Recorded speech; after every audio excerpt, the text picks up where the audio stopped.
un suo dubbio impertinente, vuole scoprire se è vero quanto si dice intorno ai nani, che siano i più forniti della virtù meno apparente, tra tutte le virtù la più indecente.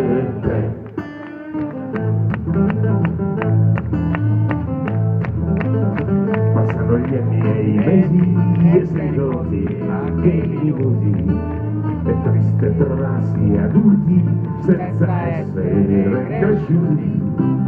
La maldicenza insiste, batte la lingua sul tamburo, fino a dire che è un nano e una carogna di sicuro, perché ha il cuore troppo troppo vicino al buco del culo.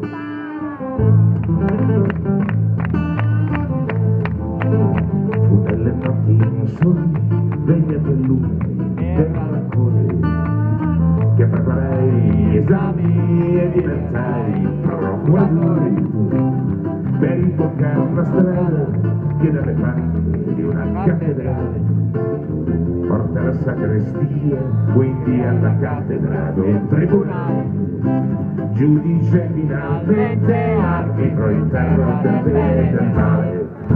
E allora la mia statura non ti spesso più buon umore, a chi una sbarra in piedi mi diceva vostro onore, e di affidarli al boia fu un piacere del tutto mio.